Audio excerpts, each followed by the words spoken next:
El sol de la mañana entraba suavemente por las cortinas de lino marfil de la habitación principal de la mansión Silva, formando reflejos dorados sobre el suelo de mármol pulido. Renata Silva despertó como lo hacía cada mañana desde hacía 24 años, con la sensación inquebrantable de que era la mujer más afortunada de toda Argentina. Se desperezó entre las sábanas de algodón egipcio, sonriendo al recordar qué día era. El cumpleaños número 65 de su padre, Ernesto Silva, y ella había preparado la sorpresa perfecta. Durante semanas, Renata había estado organizando cada detalle. Ernesto se lo merecía, había sacrificado toda su vida por ella desde que su madre, Paula, muriera al darla a luz. Él nunca se volvió a casar, y Renata se convirtió en su mundo entero. «Buenos días, mi reina», saludó Ernesto desde la puerta con su traje azul marino impecable. Su cabello canoso perfectamente peinado y esos ojos grises que nunca habían dejado de mirarla con ternura. «Papá. El cumpleañero eres tú, no yo». Renata se levantó de un salto para abrazarlo. «Para mí, hija, cada día contigo es como si fuera mi cumpleaños», respondió él, besándola en la frente. «Eres lo único bueno que me quedó cuando perdí a tu madre». Aquellas palabras siempre la conmovían. Sabía que era el centro del universo de su padre, pero también sentía una mezcla extraña de felicidad y tristeza. Ser la única luz en una vida que había perdido tanto pesaba. «Espérame porque tengo una sorpresa que te va a encantar», exclamó Renata, corriendo hacia su vestidor. «Saldré un rato, pero regreso antes del almuerzo. Vamos a celebrarte como te mereces». Ernesto sonrió, pero en su mirada cruzó una sombra fugaz que Renata no logró interpretar. «¿A dónde vas, Renatita? ¿Quieres que te acompañe?» «No. Es sorpresa, papá. Confía en mí». 2 horas más tarde, Renata caminaba por las veredas del casco histórico de Córdoba, disfrutando de una libertad que raramente se permitía. Su chofer la había dejado unas cuadras antes de su destino porque ella insistió en caminar. Quería sentir la ciudad. Aquello que, desde su vida rodeada de lujos, rara vez experimentaba. Joyería brillante encantó, con su fachada restaurada en estilo colonial y vitrinas brillantes, la esperaba. Era la joyería más exclusiva de la ciudad. Allí, durante 3 generaciones, los Silva habían adquirido sus piezas más valiosas. Las campanas de la puerta tintinearon suavemente cuando Renata empujó la puerta de vidrio. El olor familiar a cuero fino y metal precioso le llenó los sentidos. Iba buscando algo muy especial para, comenzó a decir.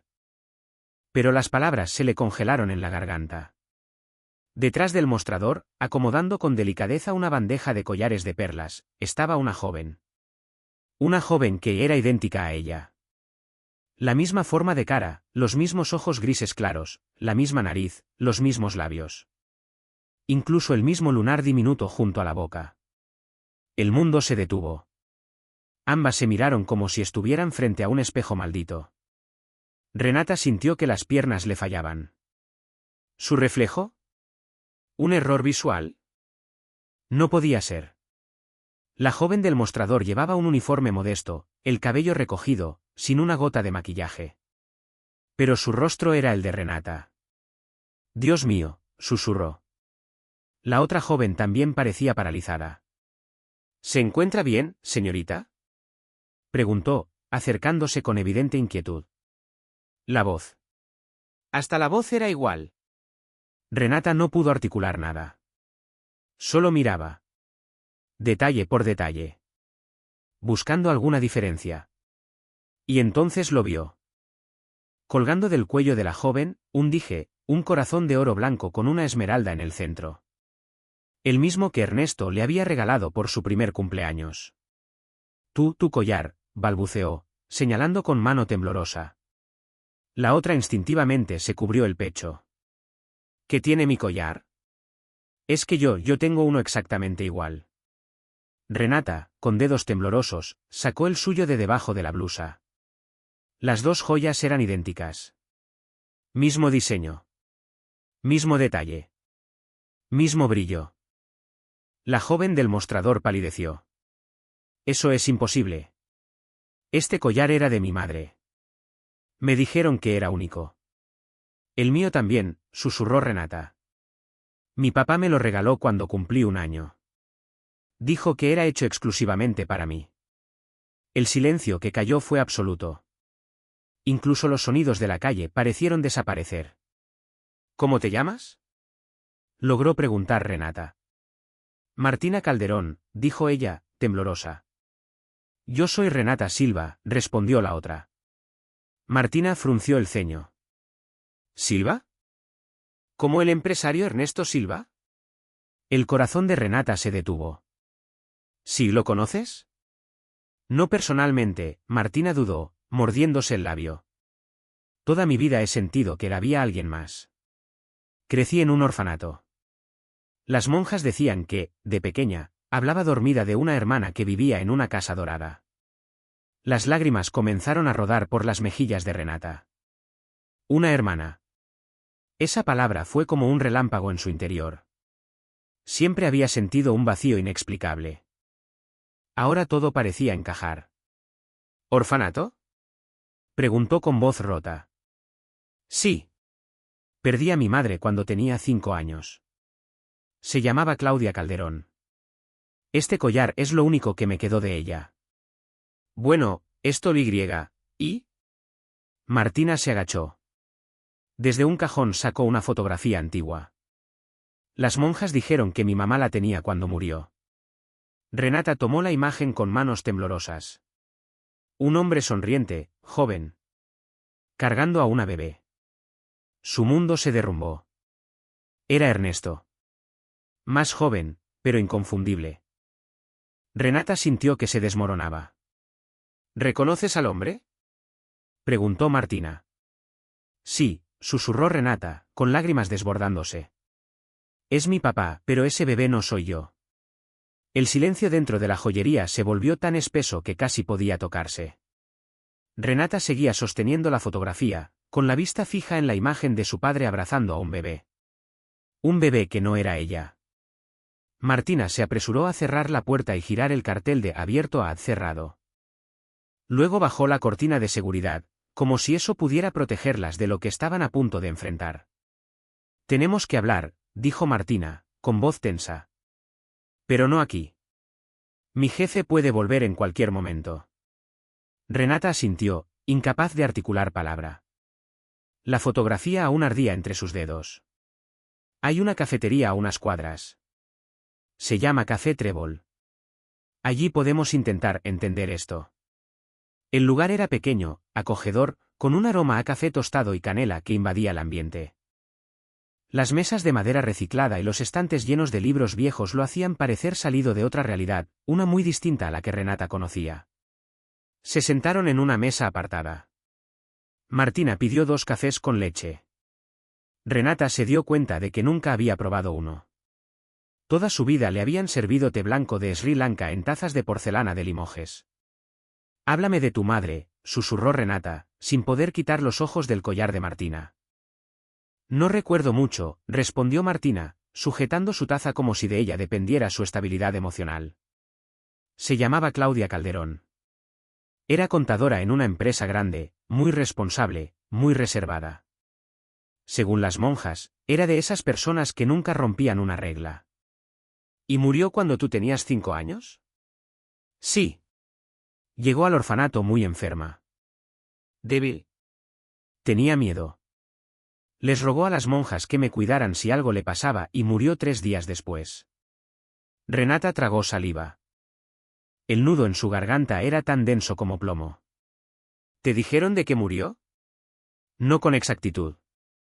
Solo que parecía rendida. Como si no tuviera fuerzas para seguir. Las hermanas a veces decían que hablaba de otra niña. Una bebé que había tenido que entregar. Renata se tapó la boca con la mano. El corazón se le detuvo. ¿Entregar?, repitió, sin aire. Sí. Y lo más raro es que yo siempre tuve sueños. Pesadillas, decían ellas. Soñaba con una casa enorme, con candelabros de cristal. Y una niña. Una niña que se parecía exactamente a mí, pero vestida como princesa. Martina levantó los ojos. Soñaba contigo, Renata. Soñaba contigo desde que tengo memoria. Las lágrimas comenzaron a caer por las mejillas de ambas. Renata también había tenido sueños. Desde niña. Sueños con una hermana. Una que lloraba en la oscuridad. Una que la llamaba.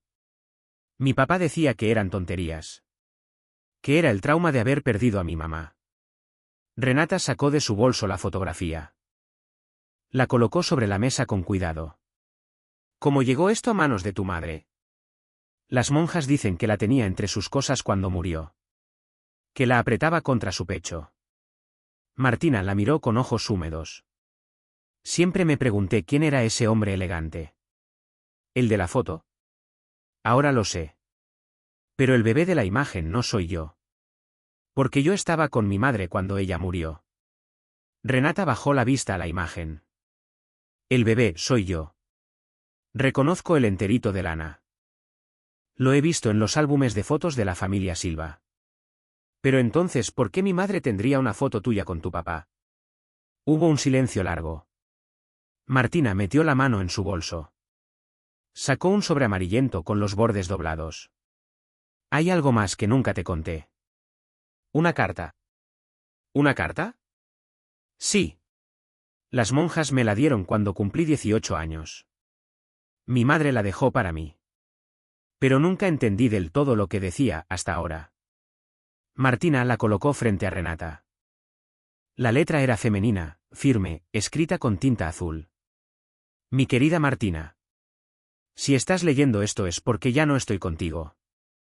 Perdóname por todas las decisiones que tuve que tomar. Por no poder darte la vida que merecías. Hay secretos que destruyen, pero también hay verdades que liberan. Tu dije no es solo una joya. Es un símbolo. Un puente hacia la otra mitad de tu corazón. El hombre de la foto te amó, una vez. Pero eligió el poder por encima del amor. No le guardes rencor. Algunos hombres poderosos toman decisiones que los persiguen siempre. Busca la verdad, pero con cuidado. Algunas verdades son peligrosas. Con todo mi amor. Tu mamá, Claudia. Renata sintió que la respiración se le cortaba. El hombre de la foto te amó una vez, pero eligió el poder, repitió en voz baja. ¿Qué crees que significa? Preguntó Martina, aunque ambas sabían la respuesta. Renata no pudo decirlo. Pero Martina sí. Significa que Ernesto Silva también es mi padre. Que nos separó. Que le hizo algo a mi madre. El silencio se apoderó de la mesa. Pero esta vez era un silencio cargado de determinación. Renata tragó saliva. ¿Qué hacemos ahora? Martina la miró a los ojos. Descubrir la verdad. Claudia nos dejó pistas por algo. Si Ernesto realmente es nuestro padre y separó a sus hijas, si le hizo daño a mi madre, tiene que saberse. Pero es muy poderoso, Martina. No te imaginas cuánto. Precisamente por eso. Porque nadie se atreve a enfrentarlo. Pero nosotras sí podemos. Juntas. Los ojos de Martina ardían con una mezcla de furia y claridad. Renata sintió un escalofrío. No de miedo, sino de reconocimiento. Era la misma mirada que ella tenía cuando algo le importaba demasiado. ¿Por dónde empezamos? Por el orfanato. Las Hermanas de la Misericordia, en el barrio San Vicente. Puede que aún quede alguna monja que conoció a mi madre. Y después investigaremos la empresa de Ernesto. Si Claudia trabajaba ahí, tiene que haber registros. Algo. Cualquier indicio de lo que pasó hace 24 años. Renata asintió. Mientras salían del café, tuvo una extraña sensación, no de haber empezado algo, sino de haber regresado a algo que siempre debió ser. Caminar junto a Martina se sentía natural. Familiar. Como si no se estuvieran conociendo, sino reuniendo después de años separadas. Pero también sintió algo más. ¿Miedo? Un miedo profundo a lo que iban a descubrir. Ernesto la esperaba en casa para celebrar su cumpleaños. El hombre que había sido su héroe toda la vida. ¿Y si todo lo que él representaba era mentira? El orfanato Santa Clara de la Misericordia se alzaba imponente en una esquina del barrio San Vicente, una de las zonas más antiguas de Córdoba. Sus muros de piedra gris y ventanas enrejadas recordaban más a un convento que a un refugio para niñas huérfanas.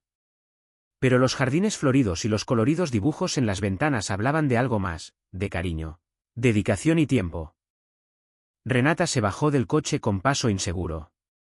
Aquel lugar era completamente ajeno a todo lo que conocía. Nunca había estado en una calle sin seguridad privada. Martina, en cambio, caminaba con firmeza. Ese lugar era su pasado. La hermana Ángela todavía vive aquí, explicó Martina mientras tocaba el timbre.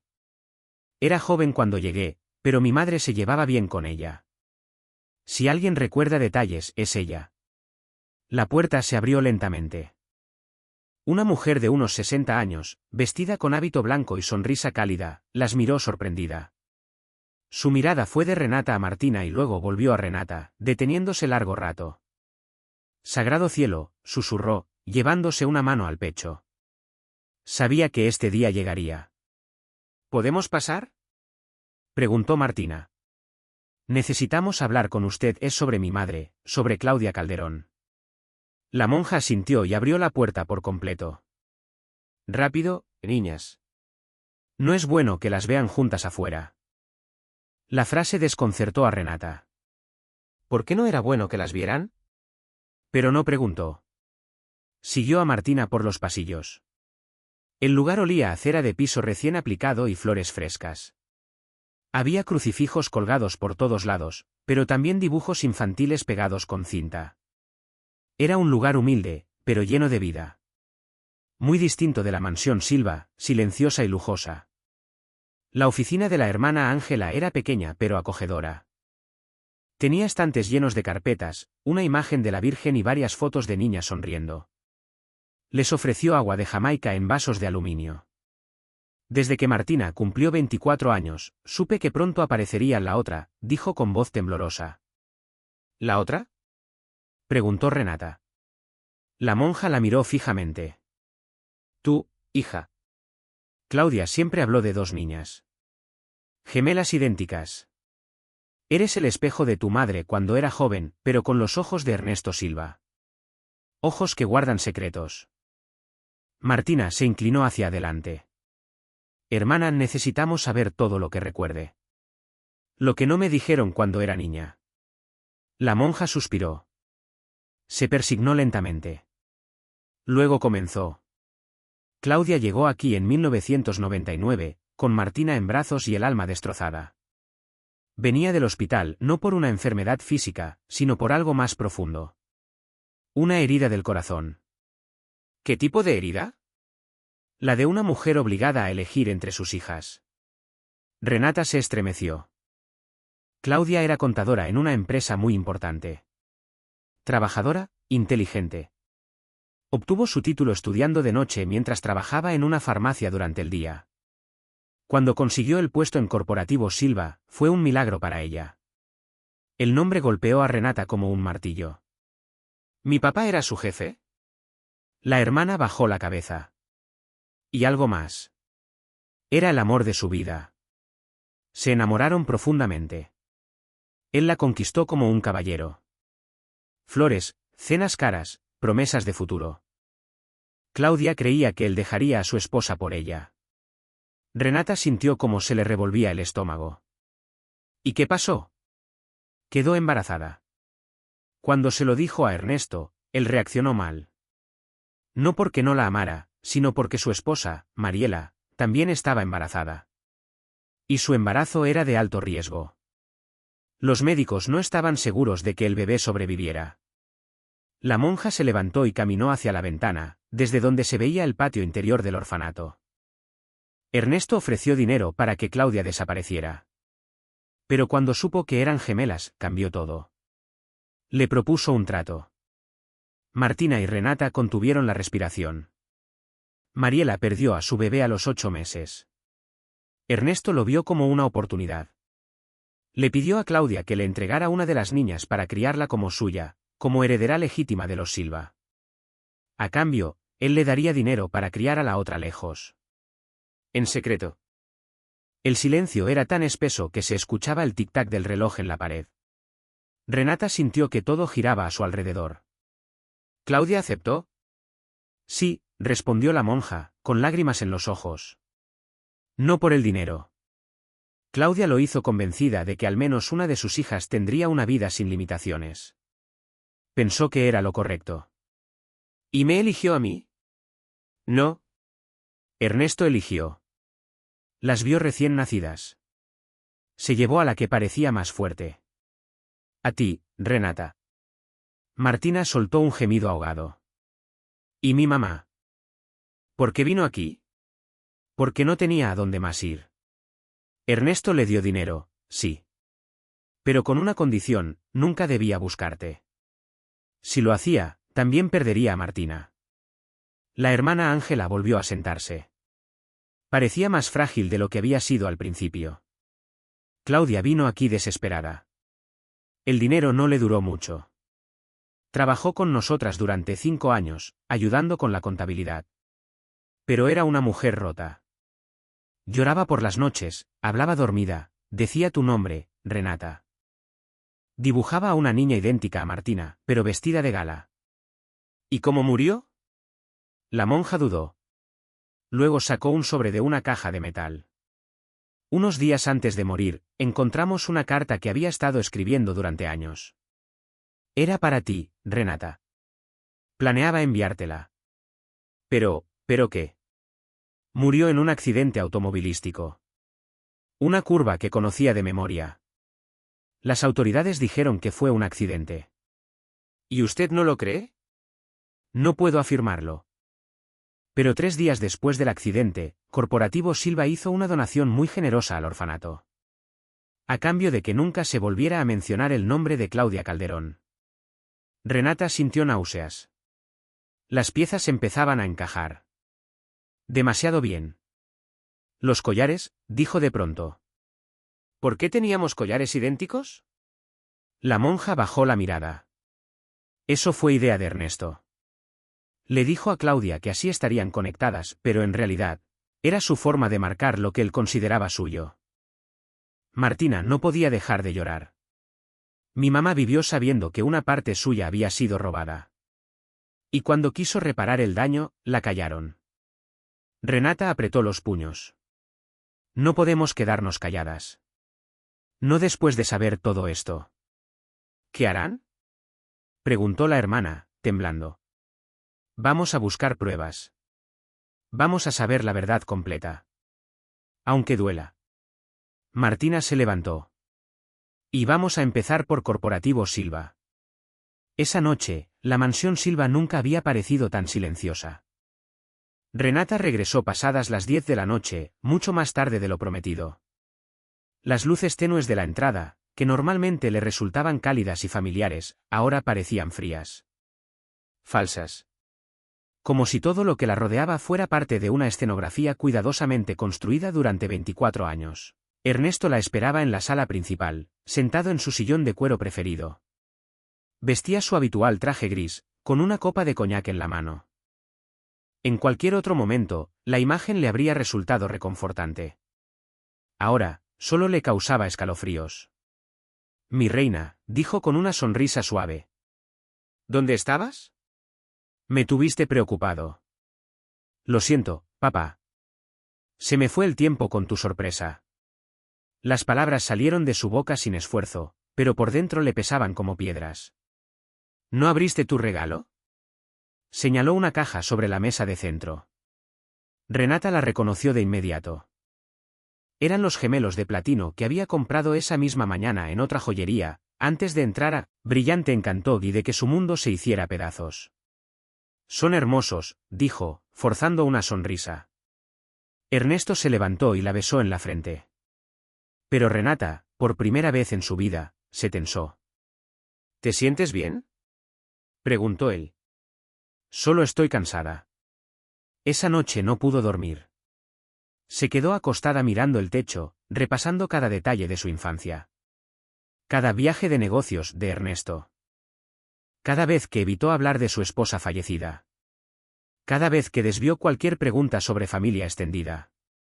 Y algo más, él jamás había permitido que ella trabajara en la empresa. Eres demasiado valiosa para ensuciarte con negocios, solía decirle. Ahora entendía. No era protección. Era control. Durante los días siguientes, Renata y Martina mantuvieron una rutina perfectamente ensayada. Renata seguía su vida habitual, clases de piano, reuniones sociales, almuerzos con amigas del club ecuestre. Pero cada tarde, encontraba la forma de escaparse al café Trébol, donde Martina la esperaba con nuevas pistas. «Tengo una idea», dijo Martina una tarde mientras removía su café. «El hermano de mi jefe trabajó en mantenimiento en Corporativo Silva durante los años 90. Se llama Esteban Merino. Tal vez recuerde algo». Lo contactaron por teléfono. Esteban aceptó encontrarse con ellas en un parque cercano al edificio corporativo. Era un hombre de unos 55 años, de manos grandes y rostro marcado por el sol y el tiempo. Pero tenía la mirada clara. Y honesta. «Claro que recuerdo a Claudia Calderón», dijo apenas las vio. Era imposible olvidarla. La contadora más amable que pisó ese edificio. Saludaba a todos, desde el director hasta los de limpieza. «¿Recuerdas si estaba embarazada?», preguntó Martina. Esteban asintió. «Sí. No fue público, pero dentro del personal, todos lo supimos. Ella llegaba más temprano que nadie y se iba tarde. Y el señor Silva empezó a cambiar sus horarios para coincidir con los de ella». «¿Los vio juntos?». «Sí. Al principio eran discretos. Pero después, no sé, había algo en sus miradas. Él se veía diferente con ella. Más humano». El silencio se hizo pesado. Esteban dudó. Luego se frotó las manos nervioso. Lo que pasó después no estuvo bien. «¿Qué pasó?», preguntó Renata, con voz tensa. «Una noche, me quedé tarde reparando una gotera en el piso de dirección. Ya era pasada la medianoche. Escuché voces en la oficina del señor Silva. Eran ellos. Discutían. ¿Qué decían? Él le exigía que se fuera. Que le daría dinero, un nuevo comienzo, pero que tenía que desaparecer. Ella lloraba. Le decía que lo amaba. Que iba a tener gemelas. Que podían ser una familia. ¿Y él? Fue frío. Le dijo algo que me dejó helado. Esteban tragó saliva. «Si tanto me amas, harás lo que te pido. Me darás una de esas niñas para reemplazar a la que perdió Mariela. Y criarás a la otra lejos. Es la única forma de asegurarles un futuro». Renata sintió que el suelo se movía bajo sus pies. «¿Y Claudia?». ¿Qué respondió? Lloraba. Le decía que no podía. Que eran sus hijas. Que no eran objetos para repartir. Pero él insistía, una tendrá lujos y oportunidades. La otra te tendrá a ti. Y tú serás la única que podrá darle amor. Esteban bajó la cabeza. Al final. Claudia aceptó. Pero pidió una cosa, que ambas llevaran un objeto idéntico. Algo que las conectara. ¿Los collares? Sí. El señor Silva mandó hacerlos. 2 piezas únicas. Identificables. Martina apretó el dije contra su pecho. ¿Vio cuando se llevaron a Renata? Sí. Fue de madrugada. Una ambulancia privada llegó al hospital. Todo estaba arreglado. Oficialmente, Mariela había dado a luz y había muerto por complicaciones. Pero yo sabía la verdad. ¿Y Claudia? Esteban cerró los ojos por un momento. La vi despedirse de su hija. Le dio un beso en la frente.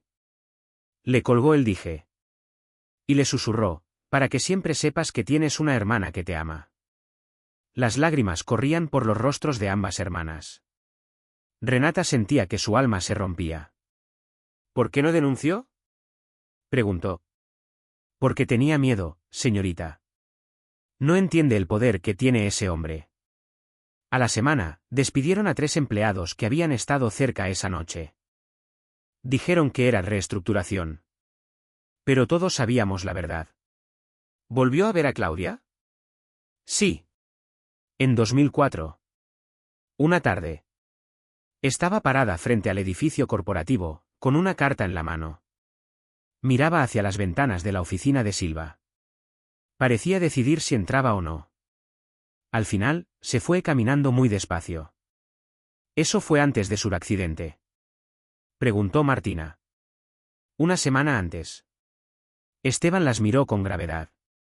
No sé exactamente qué están buscando, pero tengan cuidado. El señor Silva es un hombre que protege sus secretos a cualquier precio. Y lo que le pasó a Claudia, muchos pensamos que no fue un accidente. Esa noche, Renata cenó con Ernesto como si nada hubiera ocurrido. Él hablaba de la bolsa, del dólar, de una fusión importante. Ella apenas podía concentrarse. Pero lo observaba con otros ojos. Ya no era su padre amoroso. Era el hombre que había separado a 2 niñas. Que había chantajeado a una mujer. Que tal vez había ordenado su muerte. ¿Estás segura de que estás bien, hija?, preguntó él con tono amable. Sí, solo pensativa. Por un segundo, Renata pensó en confrontarlo. Pero algo en sus ojos la detuvo. Una frialdad sutil. Una vigilancia que antes no había notado. Él sabía. O al menos sospechaba. Y eso lo hacía aún más peligroso. La Biblioteca Central de la Universidad Nacional de Córdoba se convirtió en su refugio. Renata y Martina pasaban las tardes entre archivos polvorientos, hemerotecas y bases de datos digitales. Era el único lugar donde podían investigar sin levantar sospechas. Mira esto, susurró Martina una tarde, señalando una hoja vieja del periódico La Voz del Interior de abril de 2004. Aquí está. Renata leyó en voz alta. Muere mujer en accidente en la ruta provincial 5. Claudia Calderón, de 29 años, perdió la vida al salir de la carretera en una curva peligrosa. Autoridades afirman que la causa probable fue fatiga acumulada. Fíjate en la fecha, murmuró Martina. 15 de abril de 2004. Esteban dijo que la vio con una carta una semana antes, o sea, el 8 de abril. Mi mamá estaba parada frente a Corporativo Silva, decidiendo si entregaba la verdad. Martina cerró los ojos, como si pudiera ver a su madre desde esa distancia. ¿Y qué la detuvo? ¿Qué la hizo irse? La respuesta vino de donde menos esperaban. Carmen Díaz. Es secretaria personal de Ernesto Silva durante 15 años, jubilada desde 2010. Martina había conseguido su contacto a través de una amiga que trabajaba en un bufete legal. Vivía en una casa modesta en Alta Gracia, rodeada de macetas con geranios y jaulas con canarios. Era una mujer de rostro duro pero mirada viva. Así que ustedes son las hijas de Claudia, dijo sin sorprenderse. ¿Lo sabía?, preguntó Renata. Mi niña, yo manejaba toda la correspondencia del señor Silva, respondió. Incluyendo las cartas que nunca llegaron a su destino. Las hermanas intercambiaron miradas cargadas de tensión. Carmen les ofreció agua de horchata y las llevó a su jardín, donde se sentó en una mecedora de madera. Todo comenzó en 2002. Empezaron a llegar cartas dirigidas a Renata Silva. Todas con la misma letra femenina. Al principio pensé que eran de alguna admiradora, pero cuando el señor Silva vio la primera, se puso blanco. ¿Leyó alguna de ellas?, preguntó Martina. No del todo. Pero alcancé a leer frases: tu hermana, verdades ocultas, te amo con todo mi corazón. Eran cartas de una madre desesperada. Carmen hizo una pausa. Luego se levantó y volvió con una caja de zapatos vieja, decorada con papel de regalo desgastado. Durante 2 años, Claudia envió una carta cada 3 meses. Siempre con la misma caligrafía. Silva me ordenó interceptarlas y destruirlas. Las quemaba frente a mí. ¿Y esta?, preguntó Renata, mirando la caja. Una carta diferente llegó en marzo de 2004. Era más gruesa, pesada. En el sobre decía: para mi hija Renata. Urgente. La verdad sobre tu vida. La caja contenía 4 sobres pequeños y una fotografía. Esa vez, Ernesto no estaba en la ciudad. Tenía una conferencia en Rosario. Y yo, Carmen bajó la voz, no pude resistirme. La abrí. Renata tomó la foto. Mostraba a 2 bebés idénticas durmiendo juntas en una cuna del hospital. En el reverso, con letra clara: Renata y Martina Calderón. 3 de marzo de 1999. Mis dos corazones. Las lágrimas brotaron de inmediato. ¿Leyó las cartas?, preguntó Martina. Sí. Había una para cuando Renata cumpliera 18, otra para los 21 y otra para los 25. La primera hablaba de ti, Martina. De cómo fueron separadas. Le pedí a Renata que te buscara. ¿Y la segunda? La segunda era más directa. Nombraba a Ernesto. Explicaba el acuerdo. Pero también hablaba de amor. Claudia aún lo amaba, aunque ya no confiaba en él. ¿Y la última? Carmen tomó aire antes de responder. La tercera carta fue distinta. Hablaba de miedo. Claudia había descubierto cosas oscuras sobre Ernesto. Mencionaba corrupción en la empresa, amenazas a empleados. Y decía claramente: si algo me pasa antes de que leas esto, sabrás que Ernesto Silva es capaz de cualquier cosa por proteger sus secretos. Renata apretó los dientes. ¿Por qué no destruyó estas cartas como las otras? Porque cuando Claudia murió, supe que no había sido un accidente. Decidí guardarlas. Renuncié poco después. Pero algo me decía que un día las necesitarían. Renata abrazó a Carmen sin decir palabra. Por primera vez, sentía que tenía armas. Pruebas. ¿Verdad? Esa noche, volvió a la mansión con las cartas escondidas en su bolso. Ernesto estaba en su despacho, revisando informes financieros. Al verla, levantó la vista con su sonrisa habitual. ¿Cómo estuvo tu día, princesa? Normal, papá. Como siempre. Últimamente te noto diferente. ¿Preocupada por algo? Renata lo miró a los ojos. Y por primera vez, mintió con total frialdad. Nada importante. Subió a su cuarto y cerró la puerta con llave. Se sentía prisionera en una jaula de oro. Cada mueble, cada pintura, cada flor, le gritaban: todo esto está construido sobre mentiras. La madrugada del 3 de abril, Renata y Martina entraron a los archivos del Hospital Provincial Universitario, gracias al contacto de una enfermera, amiga de Martina en el Café Trébol, Rosa Ledesma. ¿Claudia Calderón?, preguntó Rosa mientras rebuscaba en una caja de expedientes. Fue uno de los casos más raros que atendí en toda mi vida. Rosa era una mujer de unos 50 años, robusta, con el cabello recogido en una trenza. Su uniforme estaba impecable, y hablaba con la seguridad de quien ha visto demasiado. Claudia no murió de inmediato. Llegó al hospital con politraumatismos, pero estable. Nada que no pudiera superar.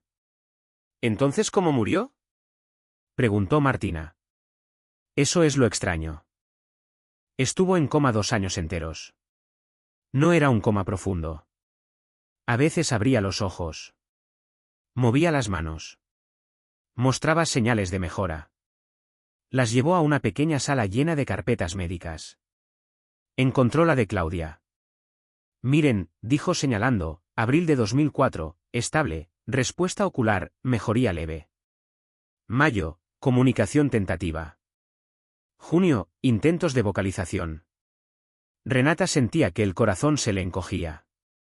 ¿Quién pagaba los tratamientos? Rosa volteó la hoja. Los primeros meses, el sistema público. Luego apareció un benefactor anónimo, que cubrió todo: habitación privada, neurología avanzada, tratamientos experimentales. ¿Anónimo?, preguntó Martina. En los papeles sí. Pero yo lo vi. Rosa bajó la voz. Un hombre elegante. Trajes caros. Llegaba con abogados. Nunca subía a ver a Claudia. Solo se reunía con el director. No hacía falta decir su nombre. Las hermanas lo sabían. ¿Qué pasó después? En abril de 2005, los informes cambiaron. Deterioro progresivo, pronóstico reservado. Pero una nota me llamó la atención. Rosa sacó una hoja y la señaló. Paciente respondió al estímulo auditivo. Mencionó nombres: Renata y Martina. Evaluación neurológica recomendada. Dr. Andrés Salas. ¿Se hizo esa evaluación? No. Al doctor Salas lo transfirieron a la semana siguiente. Martina cerró los ojos con rabia contenida. Fue silenciado. Poco después, un nuevo especialista se hizo cargo. Trajo un equipo completo. Empezaron a administrarle sedantes fuertes. Según ellos, eran para controlar agitación.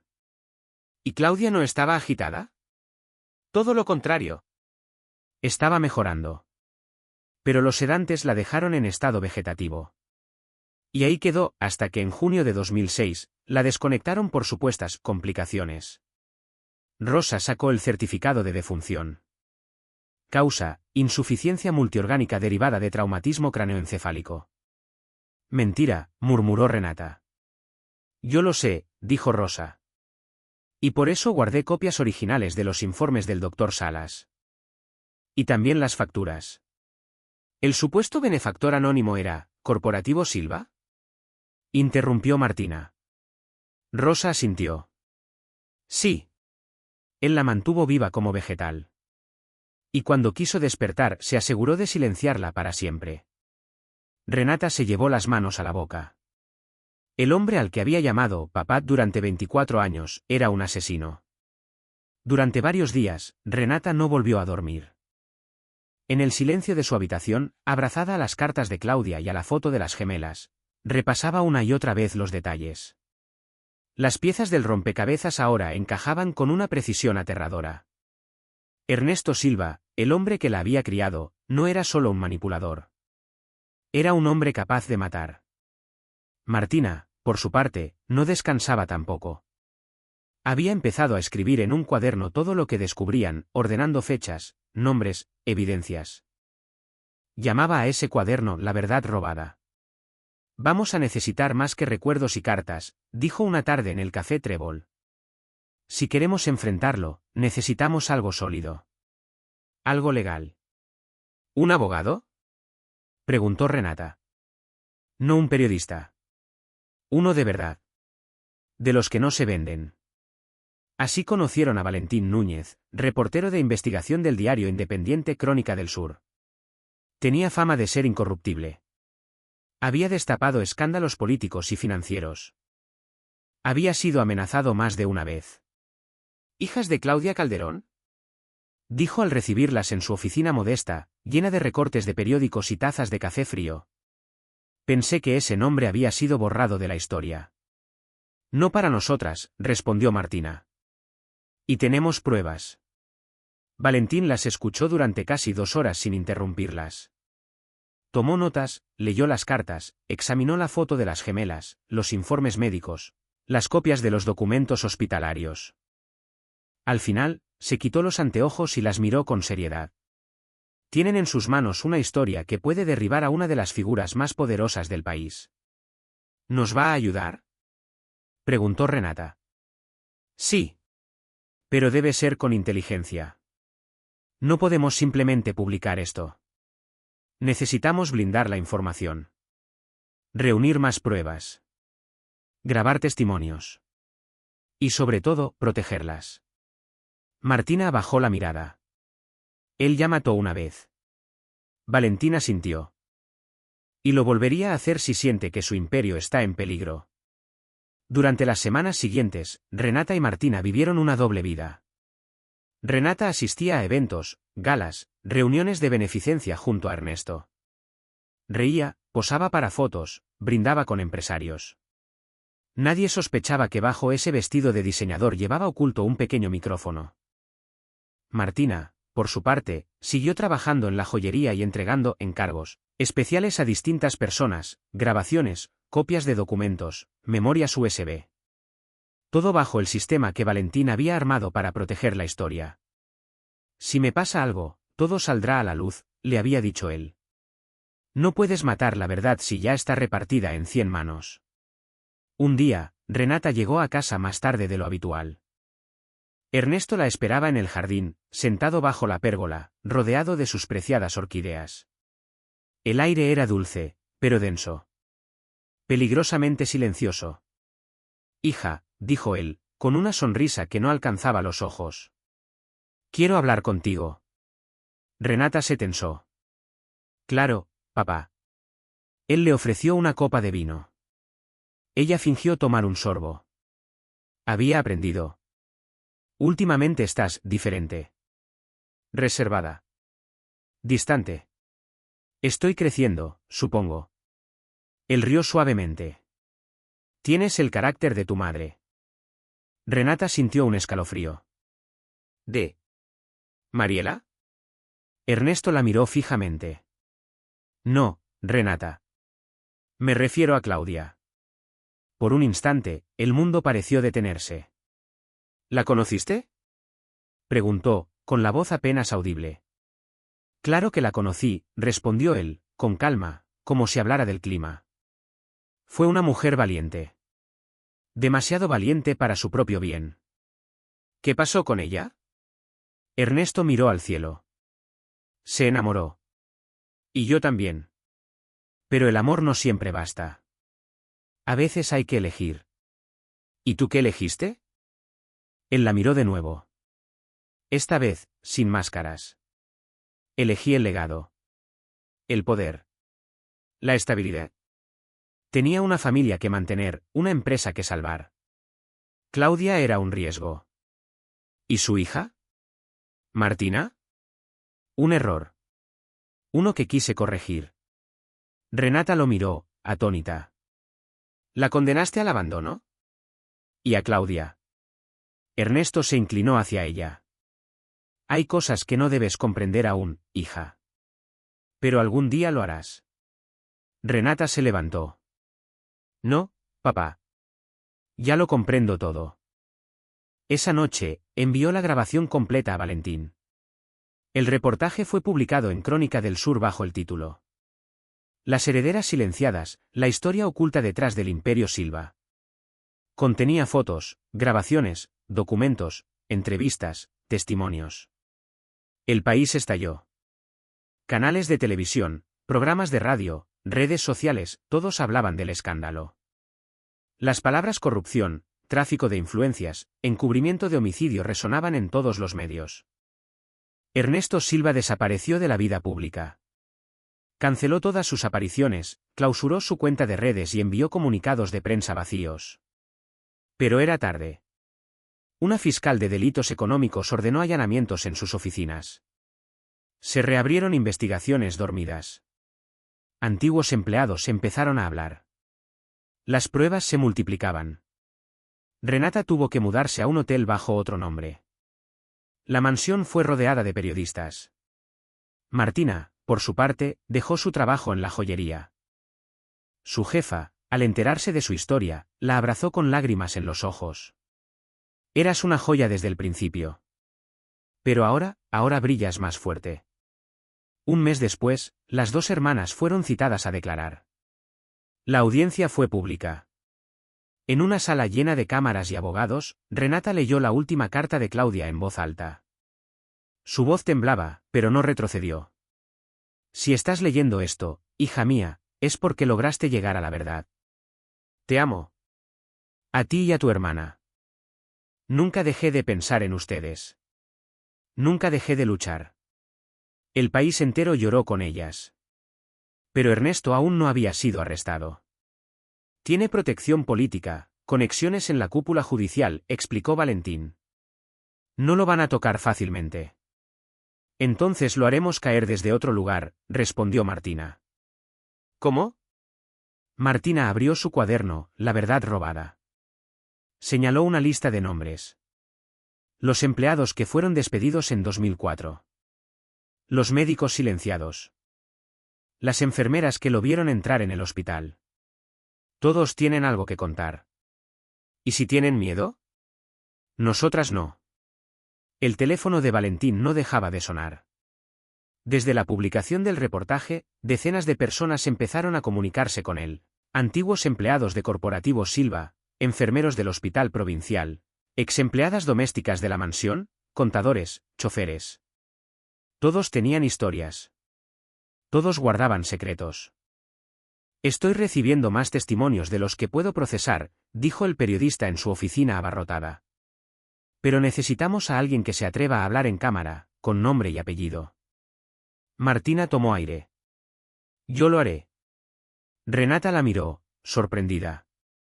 ¿Estás segura? Ya no soy una sombra. Ni un error. Soy la hija de Claudia Calderón. Y voy a decir su nombre con orgullo. La entrevista se transmitió en vivo en el canal digital La Voz Real, uno de los medios alternativos más seguidos del país. Martina apareció frente a la cámara con la foto de las gemelas en la mano. Me llamo Martina Calderón. Tengo 26 años. Fui criada en orfanatos, en casas de paso, trabajando desde los 14. Siempre supe que algo faltaba en mi historia. Hoy sé que era una familia robada. Contó todo. Su separación de Renata. El silencio de su madre. Las amenazas. La manipulación de Ernesto. Las cartas. Los documentos. Las grabaciones. Cada palabra fue como un disparo. La audiencia rompió récords. Millones vieron, comentaron, compartieron. Tu valor puede cambiar la historia, le dijo Valentín cuando terminaron. Martina, por primera vez, sonrió sin miedo. A la mañana siguiente, Renata recibió un sobre bajo la puerta del hotel donde se escondía. No tenía remitente. Solo una hoja con una dirección escrita a mano, Barrio Los Fresnos. Casa 12. Sótano. Martina la acompañó. La casa parecía abandonada. Pero al bajar al sótano, encontraron cajas apiladas, archivadores, carpetas. Todo cubierto por sábanas viejas. Una mujer los esperaba allí. Me llamo Elsa Mignone. Fui contadora de respaldo en Corporativo Silva durante 6 años. Me despidieron por preguntar demasiado. ¿Por qué nos citó? Preguntó Renata. Elsa sacó una carpeta gruesa con sellos oficiales. Porque conservo los contratos falsificados, las transferencias encubiertas, los pagos en negro, todo lo que Silva hizo para mantener el silencio sobre Claudia y sobre otros casos. ¿Otros? Claudia no fue la única mujer a la que Silva silenció. Ni la única familia destruida. Martina se aferró al borde de la mesa. ¿Qué quiere hacer con esto? Entregárselos al fiscal que lleva el caso. Pero no confío en nadie. Solo en ustedes. Con esa nueva evidencia, la fiscalía pidió una orden de captura internacional contra Ernesto Silva, quien se había fugado del país rumbo a Paraguay, usando documentación falsa. Las redes sociales explotaron. Almohadilla justicia para Claudia. Almohadilla caída del Imperio Silva. Almohadilla Martina y Renata unidas. Renata publicó una carta abierta en su cuenta verificada de redes. Durante 24 años viví rodeada de lujos, creyendo que había nacido en el lugar correcto. Hoy sé que ese lugar fue construido sobre la sangre y el silencio de mi verdadera madre. El apellido Silva ya no me representa. Me llamo Renata Calderón. El impacto fue inmediato. Empresas asociadas a Corporativos Silva rompieron contratos. Fundaciones devolvieron donaciones. Políticos que antes sonreían en fotos con Ernesto ahora lo negaban. La caída era total. Un mes después, la Interpol localizó a Ernesto en una finca en las afueras de Ciudad del Este. Fue detenido sin oponer resistencia. En las imágenes filtradas por los medios, su rostro aparecía demacrado, con el cabello gris revuelto y las manos esposadas. Cuando lo trajeron de vuelta al país, cientos de personas lo esperaban en el aeropuerto con pancartas. Claudia vive. La verdad no se mata. Silva asesino.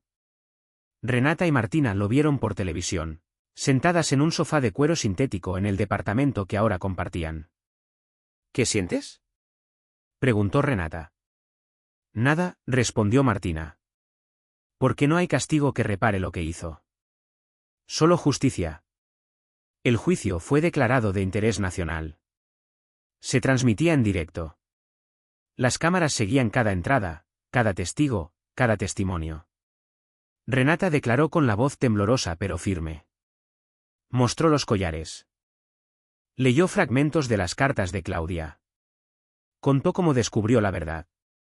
Martina narró su infancia, su paso por hogares, la ausencia de madre, la intuición de que alguien, en algún lugar, la había amado profundamente. También testificaron Carmen Díaz, la secretaria. Esteban Merino, el técnico de mantenimiento. Rosa Ledesma, la enfermera. Elsa Mignone, la contadora. Cada uno aportó piezas del rompecabezas. La fiscalía presentó pruebas documentales, grabaciones, transferencias bancarias, correos electrónicos. Ernesto guardó silencio. Solo habló el día de su defensa. Sí, hice lo que hice. Pero lo hice por amor. Para proteger a Renata. Para que tuviera lo que su madre jamás podría darle. El fiscal lo miró con asco. La protegió de su madre. La protegió del amor. La protegió de la verdad. El tribunal deliberó durante 3 días. Finalmente, lo declaró culpable de coacción agravada, falsificación de documentos, corrupción privada, encubrimiento agravado, abuso de poder y homicidio con dolo eventual. Sentencia: 35 años de prisión sin derecho a libertad condicional. A la salida del tribunal, Renata y Martina se abrazaron mientras una multitud las rodeaba, aplaudiendo. No por venganza, sino por haber logrado lo que muchos no se atreven, sacar la verdad de las sombras. Después del juicio, el país comenzó lentamente a olvidar a Ernesto Silva. Pero para Renata y Martina, el proceso apenas comenzaba. ¿Y ahora qué?, preguntó Renata una tarde, sentadas en el mismo banco del parque donde años atrás habían compartido el primer café. Ahora, vivimos. Martina sonrió. Por primera vez, vivimos como hermanas. No fue fácil. Los medios insistían. Querían entrevistas, exclusivas, programas especiales. Productoras ofrecían contratos para hacer películas. Editoriales les pedían escribir libros. No estamos listas para eso, dijo Renata a todos. Martina fue más directa. No somos espectáculo. Somos sobrevivientes. Así que desaparecieron del radar. Alquilaron una pequeña casa en las afueras de Alta Gracia, rodeada de árboles y silencio. Un jardín salvaje. 2 habitaciones, una cocina antigua, una biblioteca polvorienta y paz. Renata empezó a estudiar psicología por las noches. Martina, repostería. No puedo arreglar mi pasado, decía Martina. Pero puedo hornear algo dulce para los niños que no tuvieron madre, como yo. Comenzaron a trabajar con una fundación para chicas sin hogar. Les daban clases, apoyo emocional, les hablaban sobre resiliencia, verdad, justicia. Nadie imaginaba que esas 2 mujeres de voz suave y mirada firme habían desmantelado uno de los imperios empresariales más oscuros del país. Un día, llegó por correo una caja sin remitente. Dentro, un sobresellado con cera roja y un pequeño papel. No todos los culpables están en prisión. No bajen la guardia. Martina palideció. Renata rompió el sello del sobre. Había una foto. Un hombre alto, elegante, entrando a un edificio en Montevideo. Iban acompañados de otros 3. Al reverso, con letra temblorosa. Socios silenciosos de Silva. Saben todo. Operan desde Uruguay. La amenaza no era directa, pero era clara. No quieren que sigamos escarbando, dijo Renata. Entonces tenemos que decidir, dijo Martina, ¿paramos aquí, o terminamos lo que empezamos? Se comunicaron con Valentín. Estaba esperando esta llamada, respondió el periodista, ahora convertido en figura pública. Hay cosas que aún no salieron. Contratos en paraísos fiscales. Empresas fantasma. Fondos de campaña. Claudia solo fue la primera. Renata respiró hondo. Vamos a exponerlos. ¿Están seguras? Nos quitaron una madre. Una infancia. Una vida. Pero no nos van a quitar el valor. El segundo reportaje fue aún más explosivo. Titulado Los socios invisibles, la red oculta de corrupción detrás del imperio Silva, revelaba. Transferencias millonarias hacia empresas ficticias en Panamá. Inmuebles comprados en nombre de empleados falsos. Lavado de dinero usando fundaciones benéficas. Una red de protección judicial y política. El gobierno no pudo ignorarlo. Hubo renuncias en el poder judicial. Cayeron ministros. Se abrieron investigaciones internacionales. Uno de los socios invisibles fue capturado en Chile. Los otros dos se entregaron al ver que no tenían escapatoria. Mientras tanto, Renata y Martina regresaron al hospital donde Claudia había estado internada. «Quiero verla», dijo Martina. «Pero no está», intentó decir la enfermera. «Quiero ver su habitación». ¿Dónde resistió? ¿Dónde nos recordó? Accedieron. La habitación 418 seguía igual. Cama metálica. Ventana pequeña. Luz blanca. Martina dejó en la mesita de noche una rosa amarilla y un sobre. Dentro, una carta. «Mamá. Te encontramos. Lo logramos. No olvidamos. No callamos. No caímos. Tus hijas. Renata y Martina. Salieron en silencio. Pero por dentro, estaban en paz. Una tarde, Renata caminaba sola por el centro de Córdoba cuando una niña se le acercó. «¿Vos sos la chica de la tele?» Renata dudó. «No sé, la de los collares». Sonrió. «Tal vez sí». La niña le tendió una pulsera tejida con hilos de colores. «Mi mamá me dijo que las chicas valientes merecen regalos». Renata la aceptó, sin contener las lágrimas. «Gracias». «¿Tenés miedo?» Renata pensó un momento. «Sí.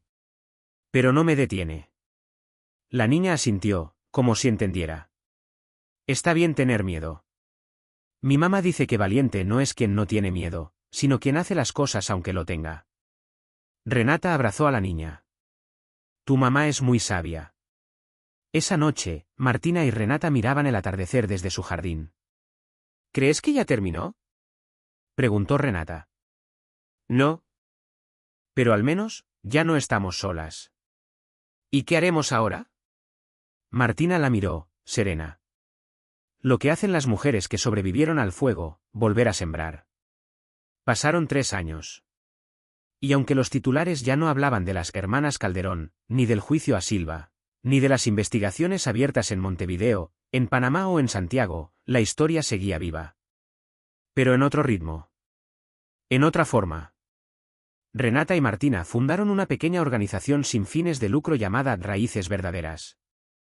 Ayudaban a personas que habían sido víctimas de abandono, separación forzada o corrupción familiar. Les ofrecían abogados, psicólogos, espacios seguros. «Queremos ser lo que nos faltó», decía Martina cuando le preguntaban. «Una red que atrape antes de que caigan», añadía Renata. Trabajaban sin cámaras. Sin flashes. Sin conferencias de prensa. Ya no necesitaban gritar. La verdad hablaba sola. Vivían juntas en una casita en las afueras de Villa Allende. Blanca, con puertas celestes, patio lleno de lavandas, un limonero que daba sombra en las siestas de verano. Martina seguía horneando. Renata terminaba su carrera en psicología. Por las mañanas, leían. Por las tardes, atendían casos. Por las noches, salían a caminar. Habían aprendido a vivir sin sobresaltos. Sin miedo. Pero también sin olvido. Porque el pasado ya no dolía, ahora les daba fuerza. Un domingo, llegó una invitación inesperada. Una ceremonia de la Asociación Nacional de Derechos Humanos. Las reconocían como voces de verdad, un premio que solo recibían quienes habían contribuido a cambiar estructuras de silencio en el país. ¿Vamos?, preguntó Martina. Vamos. El evento se celebró en el Teatro Municipal de Córdoba. Al subir al escenario, Renata sostuvo el micrófono con seguridad. Ya no era la chica rica que no entendía su origen. Era una mujer libre. Este premio no es solo para nosotras. Es para todas las Claudies que no pudieron contar su historia. Es para las hijas que buscan. Para las hermanas que no se rinden. Y para los culpables que aún creen que el tiempo borra todo. No borra. Porque mientras alguien recuerde, la verdad sigue viva. Aplausos de pie. Lágrimas. Esperanza. Un mes después, en un sobre sin remitente, les llegó una carta escrita con letra fina. Queridas Renata y Martina. Me llamo Lidia, tengo 34 años. Mi madre fue secretaria de un hombre poderoso. Me enteré hace poco que nací como resultado de un abuso que ella nunca pudo denunciar. Su historia me fue ocultada por años. Pero las vi en televisión. Las escuché. Y entonces entendí, no estoy sola. Gracias. Gracias por abrir la puerta para muchas de nosotras. Renata la leyó en voz alta. Martina no dijo nada. Solo fue a la cocina, volvió con 2 tazas de té, y se sentaron juntas en el sofá. Sabían que la lucha seguía. Pero ya no pesaba. Ahora era parte de ellas. 5 años después. Una niña corre por el jardín. Tiene rulos oscuros, una risa contagiosa y una pulsera roja que cuelga de su muñeca. Detrás, Martina la sigue con una bandeja llena de galletas. Renata riega plantas cerca del limonero. Lía, no te subas al muro. Grita Martina entre risas. Soy una ninja. Responde la pequeña. La adoptaron el año anterior. Una historia parecida. Una niña olvidada por el sistema. Sin madre. Sin familia. Hasta que alguien la escuchó. Hasta que Renata la miró a los ojos y le dijo. Aquí, nunca más estarás sola. Esa noche, Lía se quedó dormida entre las dos, abrazando un peluche viejo. En la mesita de noche, hay 2 collares idénticos. Uno cuelga del marco de una foto donde Claudia sonríe con 2 bebés en brazos. El otro, alrededor del cuello de Renata. En la radio suena una canción suave. Martina teje. Renata lee. La casa respira. Ya no hay ruido. Ni secretos. Ni gritos. Ni lágrimas sin respuestas. Solo ellas. Y un silencio limpio, como el que llega después de la verdad.